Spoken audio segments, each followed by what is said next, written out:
Hello दोस्तों, कैसे हो आप। उम्मीद है कि आप लोग भी अच्छे होंगे और अपनी तैयारी को जारी रखे होंगे। आपके तैयारी में ही बल देने, आपके सहयोग करने फिर एक बार अनुच्छेद का पार्ट 2 वीडियो लेकर आया हूं, जो आपको हर एग्जाम में देखने के लिए मिलेगा।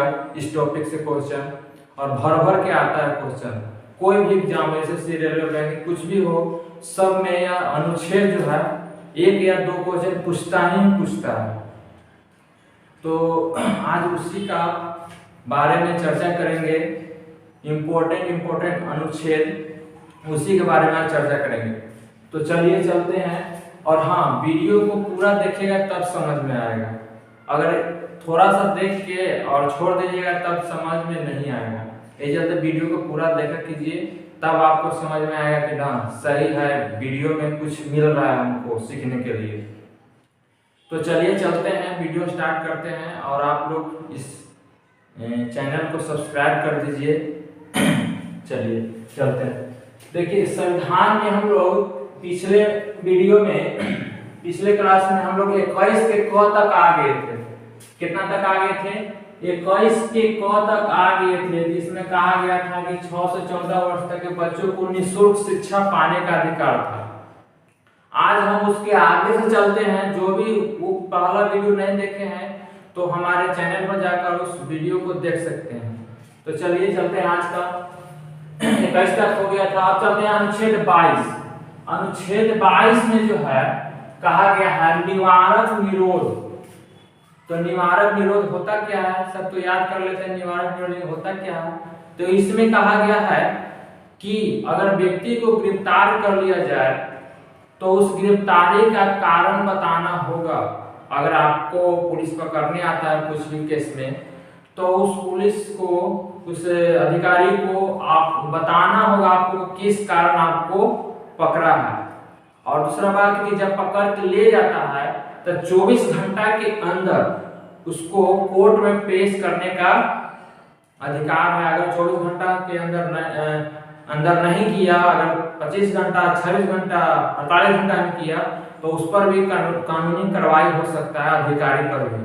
तो यही दिया गया आर्टिकल में कि 24 घंटा के अंदर उसको कोर्ट में पेश किया जाए और उसको मनपसंद वकील से क्या किया जाए, अपना कोर्ट में केस लड़ा जाए। ये सब चर्चा कौन किया गया? अनुच्छेद 22 में कहा गया। तो उससे वो क्या कहते हैं? निवारक और निरोध। अब चलते हैं अनुच्छेद 23। तो अनुच्छेद 23 में जो है बलात्श्रम है। बलात्श्रम क्या है? अनुच्छेद में 23 में क्या है? बलात्श्रम। तो बलात्श्रम का अर्थ होता है कि कोई भी व्यक्ति को आप पैसा देकर जबरदस्ती काम नहीं करवा सकते हैं। पैसा देकर जबरदस्ती काम नहीं करवा सकते। या फिर जो क्या होता है, बंधुआ मजदूरी जो होता था पहले के जमाना में, वो अब नहीं है। उसको क्या कर दिया गया? संविधान हटा दिया है कि आप बंधुआ मजदूरी नहीं करेंगे और पैसा देके जबरन किसी को आप काम नहीं करवा सकते हैं। ऐसा संविधान में लिखा, अगर आप करवाते हैं तो आप पर कानूनी कार्रवाई हो सकता है। तो हो गया यह अनुच्छेद 23 में बलात्संग। अब देखिए अनुच्छेद 24 है। अनुच्छेद कितना है? अनुच्छेद 24। तो 24 में क्या? बाल श्रम उन्मूलन। तो इसमें बाल श्रम उन्मूलन कहा गया है कि 14 वर्ष से कम बच्चों को कोई भी संस्था में काम आप नहीं करवा सकते हैं। इसमें क्या कहा गया है? 24 में 6 से 14 यानी 14 वर्ष से कम के बच्चों को आप कोई भी संस्थान में काम नहीं करवा सकते हैं। अगर ऐसा करते हैं तो उनके माता पिता पर एफआईआर हो सकता है। तो इसकी चर्चा कौन सा? अनुच्छेद 24 में कहा गया है। अब चलते हैं अनुच्छेद 25 से 28 तक। अनुच्छेद 25 से 28 तक इसमें कहा गया धार्मिक स्वतंत्रता का अधिकार। धार्मिक स्वतंत्रता का अधिकार। तो हम लोग को जो संविधान देता है, धर्म के प्रति स्वतंत्रता का अधिकार देता है। मतलब हम कोई भी धर्म मान सकते हैं, कोई भी धर्म से रिलेटेड कोई भी काम अपना कर सकते हैं। इसके बारे में चर्चा किया गया है। कहां? कौन सा अनुच्छेद है? 25 से 28 तक में धार्मिक स्वतंत्रता का अधिकार है। आप कोई भी धर्म मान सकते हैं, कोई भी धर्म छोड़ सकते हैं। तो इसकी चर्चा कौन सा? अनुच्छेद 25 से 28 में। अब अनुच्छेद 29 से 30 आता है। तो अनुच्छेद 29 से 30 में है संस्कृति और शिक्षा संबंधी अधिकार। 29-30 में क्या? संस्कृति और शिक्षा संबंधी अधिकार, यानी संस्कृति का अधिकार और शिक्षा संबंधी अधिकार, इसकी चर्चा कौन सा में है? 29 और 30 में। संस्कृति मतलब समझ रहे हैं कि जो सभ्यता संस्कृति मतलब जो पूर्वजों से जो संस्कृति आ रहा है हमारे घरों में, उसके संस्कृति का अधिकार है। और शिक्षा संबंधी जो भी अधिकार है वो कौन सा आता है? अनुच्छेद 30 में आता है। और उसी में बाहर आता है 29 में अल्पसंख्यकों को क्या बोलते हैं? शिक्षा पाने का भी अधिकार है, इसी में आता है 29 में। अब अनुच्छेद 31 के करते हैं बात। तो अनुच्छेद 31 का जो क है, 31 का जो क है वो संपत्ति के अधिकार पहले था। 31 के क में क्या था? पहले संपत्ति का अधिकार था। यहाँ देखिए था लिखे है, संपत्ति का अधिकार था जो अभी नहीं है। पहले हमारे पास मौलिक अधिकार जो था 7 गो था, उसमें से एक संपत्ति का अधिकार था जो वर्तमान में अभी नहीं है। अभी मौलिक अधिकारों की संख्या 6 है। तो संपत्ति के अधिकार को हटा दिया गया है। तो हटाने से पहले कौन सा अनुच्छेद में था? 31 के क में था। अब कौन सा में चल गया? अब 300 का क में चल गया, 300 के क में चल गया। अब देखिए अनुच्छेद 32 से 35। अनुच्छेद 32 से 35 में संवैधानिक उपचारों का अधिकार कहा गया है। संवैधानिक उपचारों का अधिकार कहा है, ठीक है।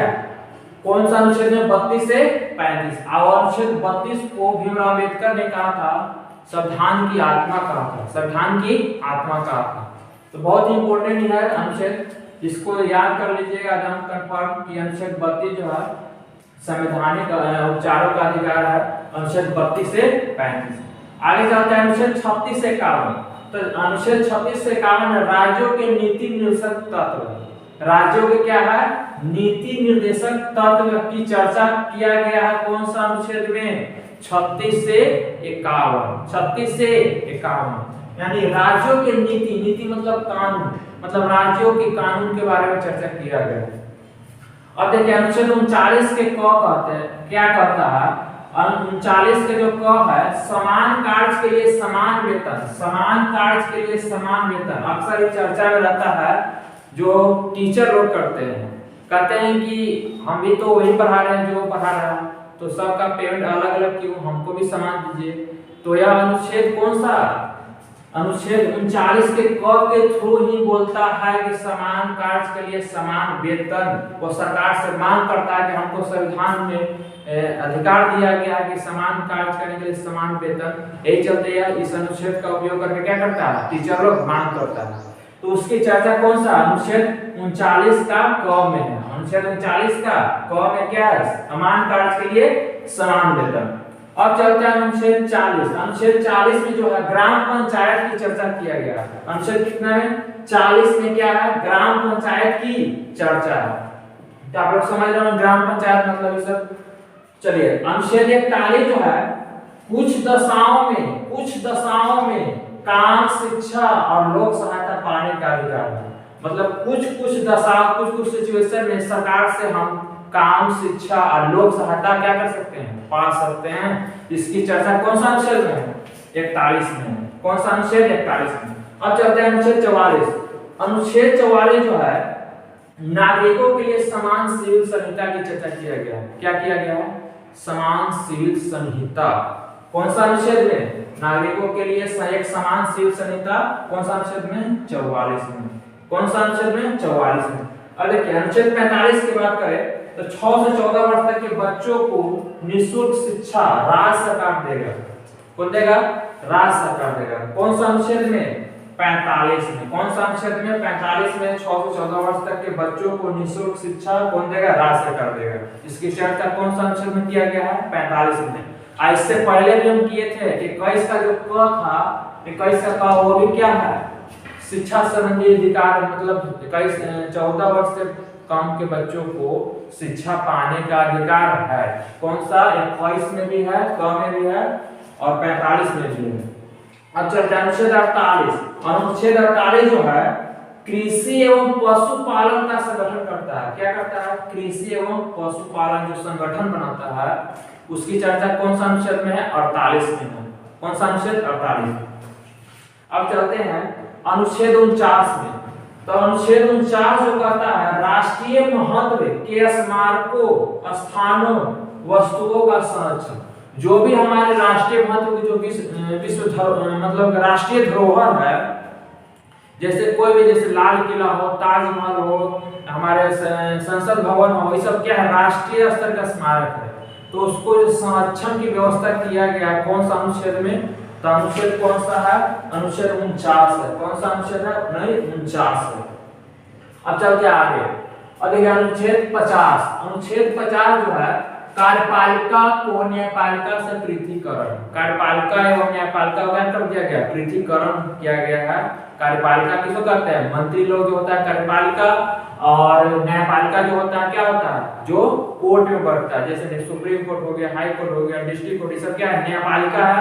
और कार्यपालक कौन है, जितना भी मंत्री है, प्रधानमंत्री, रेल मंत्री, जितना भी मंत्री है वो सब क्या है, कार्यपालिका है।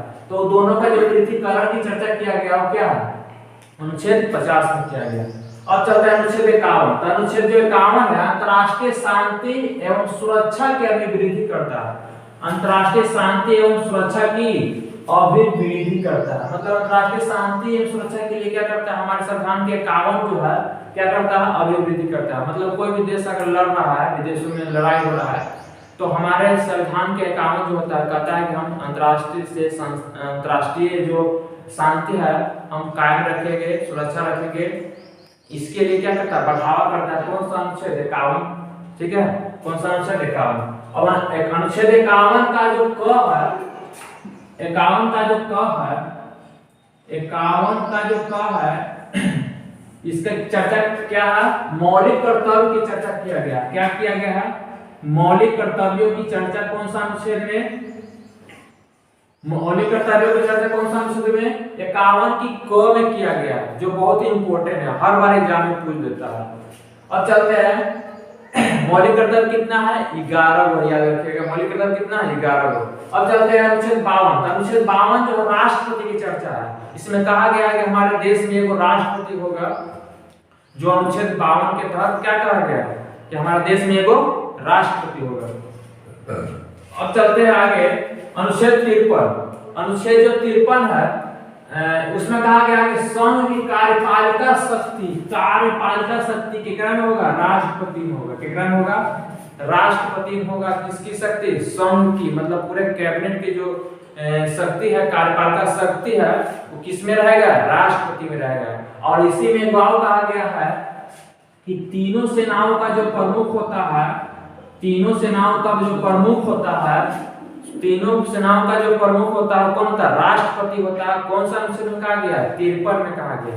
कौन सा अनुच्छेद, 53 में कहा गया। तो दोनों बात ध्यान रखिएगा कि संघ की कार्यपालिका शक्ति राष्ट्रपति में नियुक्ति अनुच्छेद 53 के तहत, और तीनों सेनाओं का जो प्रमुख होता है वो भी क्या होता है, 53 के तहत ही होता है। अब 54 की बात करें तो अनुच्छेद जो 54 है, राष्ट्रपति के चुनाव की चर्चा किया गया है। राष्ट्रपति के चुनाव की चर्चा कौन सा अनुच्छेद, 54 के तहत किया गया है। अब देखिए अनुच्छेद 55 करें तो चुनाव के विधि, मतलब किस नियम के द्वारा राष्ट्रपति का चुनाव होगा, इसकी चर्चा किया गया है। कौन सा अनुच्छेद में, अनुच्छेद 55 में किया गया है। राष्ट्रपति के चुनाव की विधि की चर्चा कौन सा अनुच्छेद, अनुच्छेद 55। अब आगे चलते हैं अनुच्छेद 56। अनुच्छेद 56 में जो है राष्ट्रपति के कार्यकाल की चर्चा है। क्या, राष्ट्रपति के कार्यकाल की चर्चा है कि कितना वर्ष तक हमारे देश में एक राष्ट्रपति होगा। तो कितना है, 5 वर्ष तक रहता है। तो यही 5 वर्ष की जो चर्चा है अनुच्छेद कितना में है, 56 में होगा। कौन सा अनुच्छेद में है, 56 में। अब देखिए 57 की बात करें तो 57 में क्या किया है, राष्ट्रपति का पुनर्निर्वाचन किया गया। राष्ट्रपति क्या किया गया, पुनर्निर्वाचन। अगर एक बार में राष्ट्रपति का चुनाव होता है, अगर सही से ना होता है तो फिर से क्या किया जाता है, फिर से पुनर्निर्वाचन किया जा सकता है। कौन सा अनुच्छेद, 57 के तहत। अनुच्छेद 58 जो है राष्ट्रपति की योग्यता दर्शाता है। क्या दर्शाता है, राष्ट्रपति की योग्यता, कौन व्यक्ति जो है राष्ट्रपति बन सकता है, उसकी क्या योग्यता है। इसके पर भी एक वीडियो बनाएंगे कि राष्ट्रपति, ओनली राष्ट्रपति के बारे में। लेकिन आज सिर्फ ये जान लीजिए कि राष्ट्रपति की योग्यता जो है वो सिर्फ अनुच्छेद 58 में कहा गया है कि राष्ट्रपति की योग्यता क्या होनी चाहिए। आगे है अनुच्छेद 61। अनुच्छेद जो 61 है वह राष्ट्रपति पर महाभियोग लगाता है। क्या लगाता है? राष्ट्रपति पर महाभियोग लगाता है। जब राष्ट्रपति अच्छा से नहीं काम कर रहा होता है तो उस पर महाभियोग कैबिनेट के द्वारा लगाया जाता है। तो आज इतना ही रहेगा, आज इतना अनुच्छेद, क्योंकि ज्यादा बनाएंगे तो थोड़ा सा आप लोग को याद करने में दिक्कत होगा और वीडियो भी लंबी हो जाएगी। तो आज इतना ही रहेगा। तो थैंक यू वीडियो देखने के लिए। आप लोगों को इसी तरह से हमारे साथ बने रहिए। हम आप लोगों को बहुत ही मतलब कि बढ़िया कंटेंट आप लोगों को देंगे। तो इस चैनल को सब्सक्राइब कर दीजिएगा, अमृत स्टडी विथ ब्लॉग्स को। Thank you, love you.